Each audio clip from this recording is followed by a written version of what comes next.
So Great the reason news. why we chose monumentality there is specifically because we can actually not only have builders to purchase with faith, we can buy settlers and traders.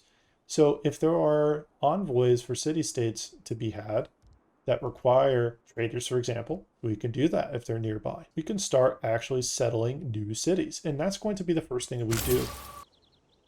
Hey everyone, SpeeDMan here, and welcome to a new Let's Play of Civ 6 where we're going to be playing as Byzantium. So, to start with today's episode, we are going to kind of think of places to get set up here.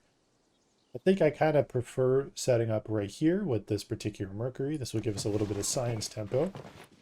And, Like oh, to the that's Dead apples on Sea. the Dead Sea Not shore. bad, not bad. Okay. So, this provides us with, let's see here, 2 faith and 2 culture. Okay, so good, good. And also being able to heal units here if we need to, that's not too bad as well. I'd actually like to pick up a Slinger just so that way we have a range unit to get things started early in the game. Who was that? Oh, Mohenjo-Daro. Okay. And that is inspiration for early empire. That means we need to get 6 population. That's not too bad. My liege, we have our city. And met Geneva. Okay, cool. So we're getting a nice little boost to our culture and our science output. So that's pretty good. It's a good way to start things off. We'll take it. Recruit a great merchant. Okay, that's probably not going to happen. However, we are going to hold on to this envoy because we don't really need to put any envoys into either of these 2 city-states. This area up north would be a nice secondary city settle. We could probably settle it right here. That would be a nice little second city. Then, let's see, holy sites right here would be excellent. Those would be ideal. So that's +4 and +4 faith per turn. That would be good. And then, let's see here. Okay, so not a whole lot happening at the moment. It's a pretty normal thing in some of these early games is once you get the game started, you know, the very first turns, not a whole lot happens right away. That's normal. What you want to do is take those turns to kind of get things set up and taken care of early on. So that way you can start developing tempo as a game. So this is good to know. There is a barb camp right here. So that means we are going to want to kind of think about our positioning here and see if we could potentially get this unit over there. So that way we can take this. If we can't take it, at least we want to try to minimize the potential that they kill this unit, because then if we can kill this unit, we get the boost for that, and that may have some potential benefit for us.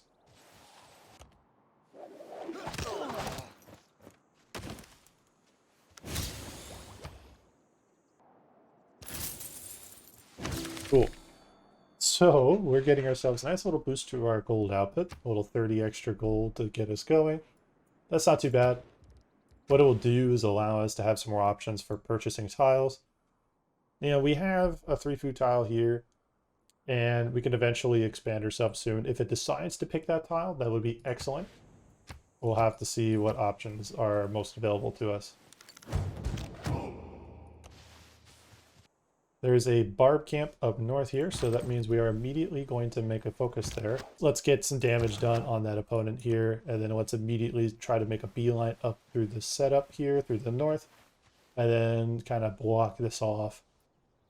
So this happens to be probably the best position for me to be in. The Dead Sea here, as you can see, units heal completely if they heal for 1 turn adjacent to the Dead Sea.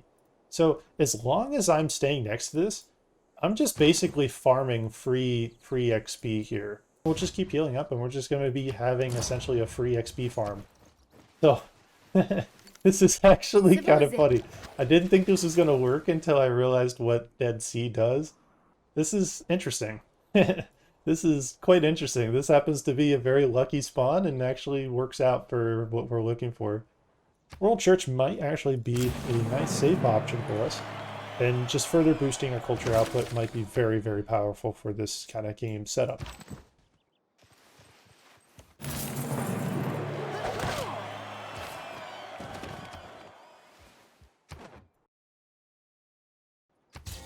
So Great the reason news. why we chose monumentality there is specifically because we can actually not only have builders to purchase with faith, we can buy settlers and traders.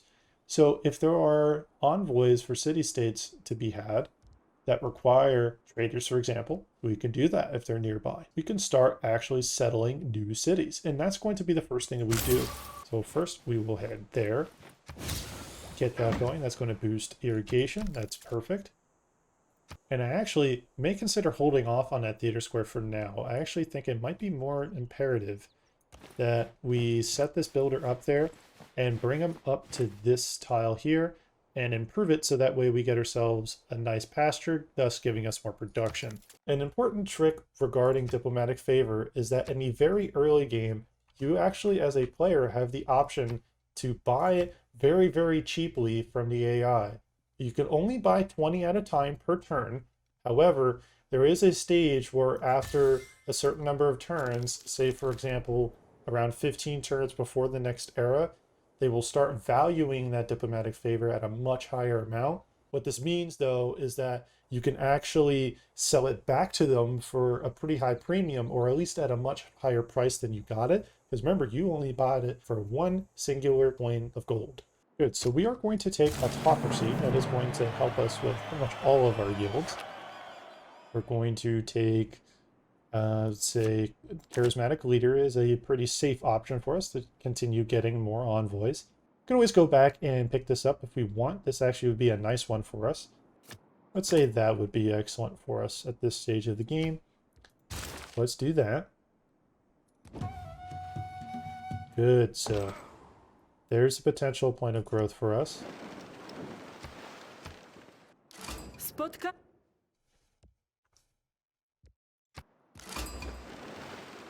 And Ethiopia, so that's going to be a tricky one.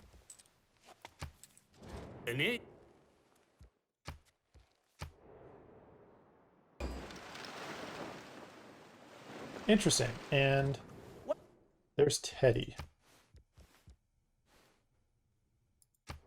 So that's a little bit more error score that'll give us. Not a bad thing. We need 6 more error score. It's going to be a little difficult for us to find that error score. You can get 2 more from that city-state right there. We're going to be a little limited in that regard. We also have access to work with Teddy. He values that pretty highly. So let's give him that. And see what that does for us. 55 gold per turn and 87 gold outright. That's an immediately huge boost to our economy, and that puts us in a position to be able to really start taking off with our growth. So that's what I meant there. Since we have a good amount of faith to work with, we have the opportunity in a few turns here to not only pick up some settlers and also position ourselves better in the long term, but also be able to really start widening our empire. So I'm going to make a quick little jump cut here, and in a moment you will see a few city locations that we're going to go with, and we will kind of set up from there.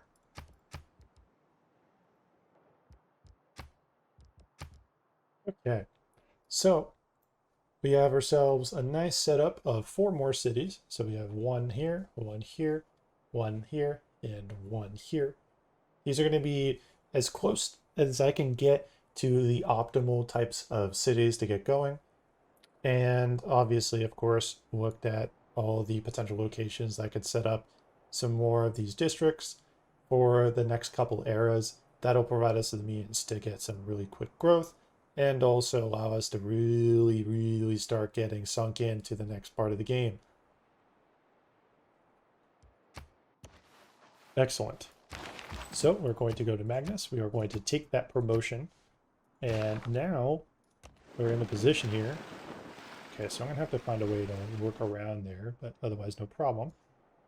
But now we are in a position to start buying settlers and getting into these positions earlier.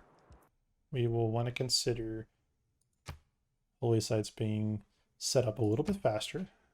Not going to be the case for either of those things most likely, but could be used.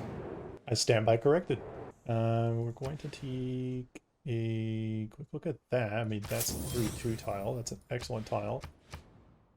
So now we're going to focus on population growth. I want us to start getting set up here with some of the hippodromes and get those started. That way we can try to get a little bit more of that population growth we've been looking for. And we can start really developing some of these overall just general tile setups. So we want to buy that because we want to make this a lot faster for us to get to 4 population.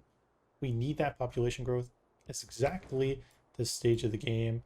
So the earlier we pick that up, the better. And then in the city, we will also do the same with another granary. This is an excellent stopping point for this episode. We've got quite a bit of progress. Yes, our empire isn't as super large as I would like it to be right away. The overall setup that we have is definitely not bad, and we can very much grow from this. That being said, if you enjoyed this content, I'd like to ask you to please feel free to like, comment, and subscribe for more content, and we'll keep the videos coming. All right, well, you all have a good one. Thank you again for your support. SpeeDMan out.